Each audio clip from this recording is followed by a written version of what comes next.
70 के दशक की मायानगरी मुंबई। बॉम्बे पुलिस के एक बेहद ईमानदार और उसूलों वाले हेड कांस्टेबल इब्राहिम कासकर का परिवार रहता था। इब्राहिम एक ऐसा शख्स था जिसने जिंदगी भर अपनी खाकी वर्दी पर रिश्वत का एक दाग नहीं लगने दिया। लेकिन नियति का खेल देखिए, उसी पुलिस वाले के घर में एक ऐसा नापाक मंसूबा आकार ले रहा था जो आने वाले दशकों तक भारत की छाती पर मूंग दलने वाला था। इब्राहिम का बेटा दाऊद इब्राहिम। दाऊद बचपन से ही अलग था। पढ़ाई लिखाई में उसका कोई मन नहीं लगता था। उसकी आंखें हमेशा अपने इलाके के उन भाई लोगों को घूरती थी जो महंगी घड़ियां पहनते थे, जिनके पास इंपोर्टेड गाड़ियां थीं और जिनके एक इशारे पर पूरा बाजार बंद हो जाता था। दाऊद की आंखों में मुंबई के अंडरवर्ल्ड का बेताज बादशाह बनने की भूख थी। शुरुआत हुई डोंगरी की सड़कों पर छोटी मोटी चोरियों, राहगीरों को लूटने और दुकानदारों से हफ्ता वसूली करने से। उस वक्त मुंबई पर राज था बड़े खिलाड़ियों का, हाजी मस्तान, यूसुफ पटेल और करीम लाला। स्मगलिंग की दुनिया पर करीम लाला का राज था। 20 साल के उस नौजवान दाऊद ने करीम लाला का गैंग ज्वाइन कर लिया। दाऊद का काम था स्मगल किए गए सोने, घड़ियों और हथियारों की कंसाइनमेंट को पुलिस की नजरों और बाकी दुश्मन गैंग से बचाकर सुरक्षित ठिकाने तक पहुंचाना। लेकिन दाऊद कोई आम गुर्गा नहीं था। वो सांप की तरह कुंडली मारकर बैठा था, बस सही वक्त का इंतजार कर रहा था। गैंग में करीम लाला के 2 सगे भांजे भी थे, आलमजेब और अमीरजादा। इन दोनों को दाऊद की बढ़ती हुई अहमियत और उसकी चालबाजी एक आंख नहीं भाती थी। एक रात एक कस्टम ऑफिसर ने करीम लाला के सोने की एक बहुत बड़ी कंसाइनमेंट पकड़ ली। आलमजेब का खून खौल उठा। उसने बिना वक्त गवाए उस कस्टम ऑफिसर को किडनैप कर लिया और मुंबई के एक सीक्रेट बेसमेंट में उस ऑफिसर को बांध कर रखा गया। आलमजेब ने ऑफिसर के माथे पर बंदूक रखते हुए कहा, तेरी हिम्मत कैसे हुई पठान का माल छूने की? जान प्यारी है तो 2 लाख रुपए का इंतजाम कर, वरना तेरे शरीर के इतने टुकड़े करूंगा कि तेरी बीवी पहचान नहीं पाएगी। उस दौर में 2 लाख रुपए एक बहुत बड़ी रकम हुआ करती थी। इस फिरौती की रकम को सुरक्षित लाने और मामले को रफा दफा करने की जिम्मेदारी दी गई दाऊद को। जब दाऊद के हाथों में वो 2 लाख रुपये की भारी गड्ढियां आईं तो उसके अंदर का शैतान जाग उठा। दाऊद की नीयत पूरी तरह डोल गई। उसने एक बहुत बड़ा हिस्सा अपने पास छुपा लिया और एक छोटी सी रकम जाकर आलमजेब को दी। क्या है ये? बाकी का पैसा कहाँ है दाऊद? आलमजेब ने सवाल किया। दाऊद ने जवाब दिया, भाई वो लोग इससे ज्यादा का इंतजाम नहीं कर पाए। पुलिस और कस्टम का भी भारी लफड़ा हो सकता था, इसलिए जो मिला मैं ले आया। हालांकि जब पठान भाइयों ने अपने सीक्रेट सोर्सेज और खबरी नेटवर्क से पता किया तो उन्हें पता चला कि पैसा पूरा दिया गया था। दाऊद की इस गद्दारी ने करीम लाला के दरबार में भूचाल ला दिया। दाऊद को बीच महफिल में दर्जनों गैंगस्टर्स के सामने घसीट कर लाया गया। उसे पीटा गया। लातों, घूसों और डंडों से उसकी ऐसी हालत कर दी गई कि वो अपने पैरों पर खड़ा नहीं हो पा रहा था। उसे गैंग से धक्के मारकर बाहर निकाल फेंका गया। दाऊद ने उसी रात तय कर लिया था कि वो अब किसी के लिए काम नहीं करेगा। वो खुद अपनी गैंग बनाएगा। उसने अपनी खुद की सिंडिकेट डी कंपनी की नींव रखी। उसने अपने भाइयों साबिर, इकबाल, अनीस और नूरा को अपने साथ मिलाया। अब वो सिर्फ स्मगलिंग नहीं कर रहा था, वो एक पूरी की पूरी पेशेवर फौज तैयार कर रहा था। दाऊद खुद एक एक लड़के को चुनता था। बॉम्बे की सड़कों पर अब रोज खून बहने लगा था। दाऊद गैंग और पठान गैंग के बीच की दुश्मनी अब नासूर बन चुकी थी। अंडरवर्ल्ड के पुराने डॉन जैसे हाजी मस्तान और यूसुफ पटेल समझ चुके थे कि अब हवा का रुख बदल रहा है। ये नई पीढ़ी खून बहाने से गुरेज नहीं करती। उन्होंने स्मगलिंग छोड़कर रियल एस्टेट और राजनीति का सफेद दामन थाम लिया था। साल 1981 दादर के एक पेट्रोल पंप पर जब रात के सन्नाटे में दाऊद का बड़ा भाई साबिर इब्राहिम अपनी फिएट कार में बैठा था, तभी पठान गैंग की गाड़ियां वहां आ रुकी। उन गाड़ियों से हथियारों से लैस शूटर निकले, जिनमें मुंबई का सबसे खूंखार और पढ़ा लिखा गैंगस्टर मान्या सुरवे भी शामिल था। गोलियों की बौछार से साबिर का सीना छलनी हो गया। कार के शीशे चकनाचूर हो गए और साबिर की लाश खून के तालाब में डूब गई। उसी रात दाऊद पर भी उसके घर के पास एक जानलेवा हमला हुआ, लेकिन किस्मत ने उसे बाल बाल बचा लिया। जब दाऊद अस्पताल पहुंचा और उसने अपने बड़े भाई साबिर की खून से लथपथ ठंडी लाश देखी तो उसके अंदर का बचा खुचा इंसान हमेशा के लिए मर गया। आज के बाद मुंबई की सड़कों पर पठान गैंग का एक भी आदमी जिंदा सांस नहीं लेगा। उन्हें उनके घरों में घुसकर मारूंगा, ये मेरा वादा है साबिर भाई, दाऊद ने कसम खाई। आलमजेब समझ गया था कि दाऊद अब एक पागल हाथी की तरह हो चुका है, जिसे रोकना नामुमकिन है। अपनी जान बचाने के लिए आलमजेब ने रातों रात मुंबई छोड़ दी और गुजरात को अपना नया बेस बना लिया।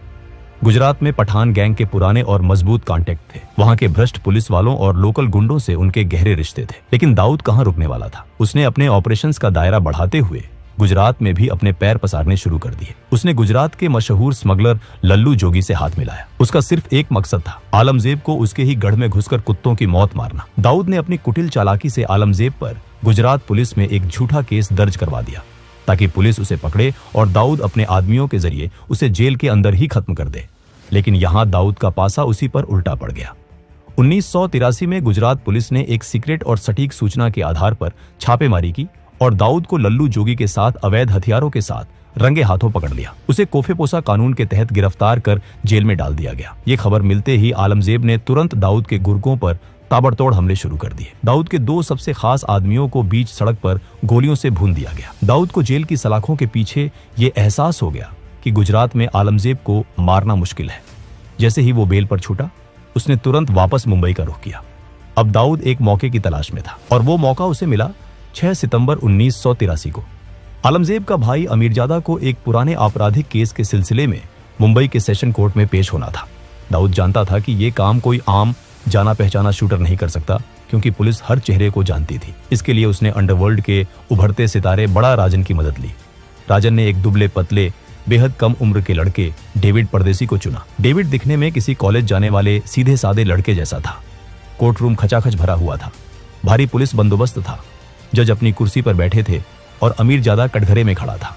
तभी भीड़ के बीच से डेविड परदेसी धीरे धीरे बिना किसी घबराहट के कटघरे के करीब पहुंचा। उसकी उम्र और मासूम चेहरे को देखकर किसी भी पुलिस वाले ने उसे रोकने या चेक करने की कोशिश नहीं की। अमीरजादा, दाऊद भाई ने अपना आखिरी सलाम भेजा है। डेविड ने अपनी पैंट के अंदर से रिवॉल्वर निकाली और पलक झपकते ही जज के सामने भरे कोर्ट रूम में अमीरजादा के सीने में दनादन गोलियां उतार दी।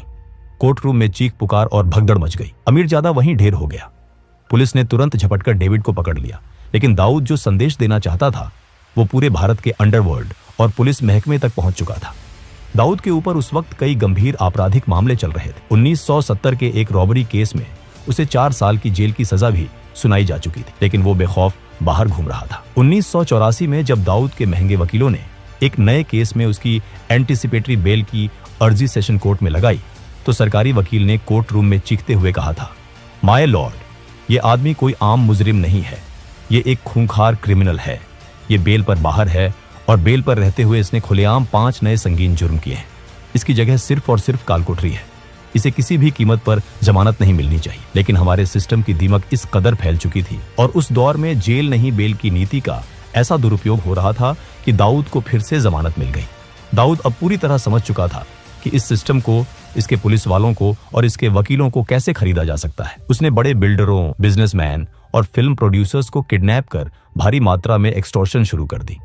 उसने ये सारा काला धन रियल एस्टेट और बॉलीवुड में लगाना शुरू किया। लेकिन वो ये भी जानता था कि मुंबई पुलिस के कुछ जाबाज अफसर अब उसके खून के प्यासे हो चुके हैं और सुप्रीम कोर्ट का फंदा कभी भी उसके गले में कस सकता है। 1985 के अंत तक जब आखिरकार सुप्रीम कोर्ट से दाऊद के खिलाफ अरेस्ट वारंट जारी हुआ, तब तक बहुत देर हो चुकी थी। दाऊद इब्राहिम हमेशा के लिए भारत से फरार होकर दुबई पहुंच चुका था। लोगों को लगा कि अब डी कंपनी का पतन हो जाएगा, लेकिन दाऊद ने दुबई में बैठकर अपने सिंडिकेट को एक मल्टीनेशनल कॉरपोरेशन की तरह चलाना शुरू कर दिया। बड़े बड़े पॉलिटिशियन, बिजनेसमैन और बॉलीवुड के नामी सितारे जब भी दुबई जाते तो दाऊद के दरबार में हाजिरी लगाना नहीं भूलते थे। उसी दौरान फिल्म मैगजीन्स में ये अफवाहें भी उड़ने लगी कि दाऊद का बॉलीवुड की एक बहुत मशहूर और खूबसूरत एक्ट्रेस के साथ अफेयर है और उनकी एक बेटी भी है। दुबई में बैठकर भी मुंबई पर दाऊद की पकड़ जरा भी ढीली नहीं हुई थी। उसने भारत के हर बड़े स्टेट में अपने एजेंट्स, हिटमैन और शार्प शूटरों का एक बड़ा नेटवर्क खड़ा कर लिया था। रोमेश शर्मा जैसे पॉलिटिशियन से लेकर अहमदाबाद के खूंखार गैंगस्टर अब्दुल लतीफ और यूपी के किडनैपिंग किंग बबलू श्रीवास्तव जैसे लोग अब दाऊद के इशारों पर नाचते थे। मुंबई में दाऊद का सारा काम उसका एक बेहद खतरनाक गुर्गा रमा नायक संभाल रहा था। रमा नायक ने दाऊद के इशारे पर कई लोगों को मौत के घाट उतारा और धीरे धीरे वो खुद को मुंबई का असली बॉस समझने लगा। वही दाऊद ने भांप लिया कि रमा नायक की बढ़ती ताकत भविष्य में उसके लिए एक बहुत बड़ा खतरा बन सकती है। दाऊद ने रमा को खत्म करने के लिए एक बेहद शातिर चाल चली। रमा नायक का एक राइट हैंड था, बाबू रेशम। दाऊद ने पुलिस के अपने घूसखोर सूत्रों का इस्तेमाल करके पहले बाबू रेशम को पुलिस लॉकअप में बंद करवाया और फिर दाऊद ने अपने दूसरे वफादार गुर्गों को भारी पैसा देकर पुलिस लॉकअप के अंदर ही बाबू रेशम का बेरहमी से कत्ल करवा दिया। इसके तुरंत बाद दाऊद ने दुबई से रमा नायक को फोन किया, रमा, बाबू को महेश ढोलकिया ने पुलिस से मिलकर मरवाया है, उसे छोड़ना मत। महेश ढोलकिया एक बड़ा होटलियर था। रमा नायक, जो अपने साथी की मौत से बदले की आग में अंधा हो चुका था, उसने बिना कुछ सोचे समझे अपने साथी अरुण गवली के साथ मिलकर महेश ढोलकिया को दिन दहाड़े मौत के घाट उतार दिया। लेकिन कुछ समय बाद जब रमा को अंडरवर्ल्ड के सूत्रों से सच्चाई पता चली कि महेश ढोलकिया बेकसूर था और बाबू रेशम की हत्या की पूरी साजिश दाऊद इब्राहिम ने ही रची थी, तो वो भड़क उठा। रमा नायक ने बगावत कर दी उसने दाऊद के उन बिल्डरों और व्यापारियों को पकड़ पकड़ कर लूटना और पीटना शुरू कर दिया जो डी कंपनी को प्रोटेक्शन मनी देते थे। अब से दाऊद को एक पाई का हफ्ता नहीं जाएगा। दुबई में बैठा वो भगोड़ा अब मुंबई का बॉस नहीं है, मुंबई का बाप अब मैं हूं, रमा ने खुलेआम ऐलान कर दिया। रमा नायक की मौत के बाद उसके गैंग और दगड़ी चौल की कमान उसके सबसे वफादार और खूंखार साथी अरुण गवली के हाथों में आ गई। गवली जानता था कि उसके गुरु को दाऊद ने ही चालाकी से मरवाया है।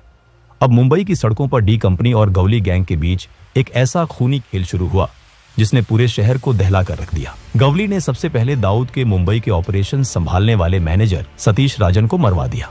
ये दाऊद के लिए एक बहुत बड़ा झटका था। बौखलाए हुए दाऊद ने गवली के खास आदमी अशोक जोशी और उसके पूरे गैंग को एक साथ खत्म करवा दिया। अरुण गवली ने अब दगड़ी चौल को एक किले में तब्दील कर दिया और अपनी फौज खड़ी करनी शुरू कर दी। उसने बेरोजगार और भटके हुए युवाओं को भारी पैसा देकर अपने गैंग में शामिल किया। उसने दगड़ी चौल के अंदर ही साउंड प्रूफ शूटिंग रेंज बनवाई जहां इन लड़कों को AK-47 स्टीन गन और आधुनिक हथियारों को चलाने की कड़ी मिलिट्री जैसी ट्रेनिंग दी जाने लगी। गवली ने दाऊद के मैनेजर महेश चौड़िया को किडनैप किया और उसे बेरहमी से मार डाला। दाऊद ने पलटवार करते हुए गवली के सगे भाई किशोर गवली की हत्या अपने हिटमैन महेश कुलकर्णी से करवा दी। 1992 में अरुण गवली के खतरनाक शूटर शैलेश हल्दनकर ने दाऊद के जीजा इस्माइल पार्कर का कत्ल कर दिया। दाऊद के लिए ये उसके घर, उसके परिवार पर सीधा हमला था। उसकी बहन विधवा हो गई थी। दुबई में बैठे दाऊद ने अपने सबसे खास और जांबाज शूटरों को ऑर्डर दिया, मुझे हल्दनकर मुर्दा चाहिए, चाहे वो कहीं भी छुपा हो। शैलेश हल्दनकर उस वक्त एक पुराने हमले में घायल होने के कारण मुंबई के JJ हॉस्पिटल में भारी पुलिस सुरक्षा के बीच भर्ती था। दाऊद के शूटर, जिनमें सुभाष सिंह ठाकुर और सुनील सावंत शामिल थे, AK-47 लेकर सीधे अस्पताल में घुसे। उन्होंने वार्ड में घुसते ही अंधाधुंध गोलियां बरसानी शुरू कर दी। 400 से ज्यादा गोलियां चली। मरीज और डॉक्टर जान बचाने के लिए पलंगों के नीचे छुप गए थे। हल्दनकर को वहीं बिस्तर पर छलनी कर दिया गया और 2 हवलदार भी शहीद हुए। अरुण गवली भी पीछे हटने वाला नहीं था। उसने दाऊद के करीबी राजनीतिक मददगार मौलाना बुखारी की हत्या करवा दी, जो दाऊद के लड़कों को पुलिस से बचाता था। दोनों तरफ से रोज लाशें गिर रही थी। खुफिया एजेंसियां हैरान थीं कि कैसे एक अनपढ़ आदमी जो अंग्रेजी का एक वाक्य ठीक से नहीं बोल सकता, दुबई में बैठकर 5000 से ज्यादा गैंगस्टरों की एक फौज को एक मल्टीनेशनल कंपनी के CEO की तरह चला रहा है। दाऊद अपने दुश्मनों और गद्दारों के लिए एक क्रूर तानाशाह था जो छोटी सी गलती पर भी मौत की सजा देता था, लेकिन अपने वफादार गुर्गों के लिए वो एक दरिया दिल मसीहा था। अगर किसी गुर्गे को गोली लगती या वो जेल जाता तो दाऊद पानी की तरह पैसा बहाता। वो उनके परिवारों का पूरा खर्च उठाता, उनकी बीमारियों का इलाज करवाता। 1992 के बाबरी मस्जिद डेमोलिशन के बाद भारत के हालात बदल गए। पूरे देश में दंगे भड़क उठे और यहीं पर एंट्री हुई पाकिस्तान की खुफिया एजेंसी ISI की। ISI ने दाऊद इब्राहिम में एक अचूक हथियार देखा। ISI के टॉप कमांडरों ने दुबई में दाऊद से कांटेक्ट किया। उन्होंने दाऊद को उसकी सुरक्षा, उसके काले व्यापार को पूरी दुनिया में बेरोक टोक चलाने और उसे हमेशा के लिए महफूज रखने का लालच दिया। इसके बदले में उन्हें सिर्फ एक चीज चाहिए थी, दाऊद का विशाल तस्करी नेटवर्क, जिसका इस्तेमाल करके वो भारत में मौत का सामान भेज सके। दाऊद, जिसके अंदर का मुसलमान बाबरी मस्जिद की घटना से भड़का हुआ था और जिसके अंदर का व्यापारी नया मुनाफा देख रहा था, उसने अपनी देश का सौदा कर लिया। दाऊद ने गुजरात और महाराष्ट्र के समुद्री तटों के जरिए हथियारों और RDX की भारी कंसाइनमेंट भारत में उतारनी शुरू की। उसने अपने सबसे खूंखार और भरोसेमंद गुर्गे टाइगर मेमन को इस नापाक काम की जिम्मेदारी सौंपी। 12 मार्च 1993, मुंबई, वो काला दिन जब एक के बाद एक 12 सिलसिलेवार बम धमाकों ने पूरे शहर को खंडहर और श्मशान में तब्दील कर दिया। बॉम्बे स्टॉक एक्सचेंज की गगनचुंबी इमारत से लेकर एयर इंडिया बिल्डिंग, सेंचुरी बाजार और जावेरी बाजार तक हर जगह सिर्फ खून, चीखें, कटे हुए अंग और काला धुआं था। 250 से ज्यादा बेगुनाह लोग मारे गए और हजारों जिंदगी भर के लिए अपाहिज हो गए। वो दाऊद इब्राहिम, जो कल तक सिर्फ एक स्मगलर था, अब भारत का सबसे बड़ा और सबसे वांटेड आतंकवादी बन चुका था। इन धमाकों के बाद डी कंपनी के अंदर भी दरार आ गई। छोटा राजन जैसे हिंदू गैंगस्टरों ने दाऊद का साथ छोड़ दिया और खुद को देशभक्त डॉन घोषित करते हुए दाऊद के खिलाफ जंग छेड़ दी। डी कंपनी अब पूरी तरह से एक आतंकी सिंडिकेट बन चुका था। 1995 तक आते आते दाऊद का सालाना टर्नओवर 2000 करोड़ रुपए का आंका गया था, जो आज के समय के हिसाब से 6000 करोड़ से भी कहीं ज्यादा है। Shipping, food processing, garment export, Bollywood financing, real estate से लेकर ड्रग्स और हथियारों की ग्लोबल तस्करी तक दाऊद का ये खूनी साम्राज्य लंदन, स्विट्जरलैंड, दुबई, लागोस और कराची तक फैल चुका है।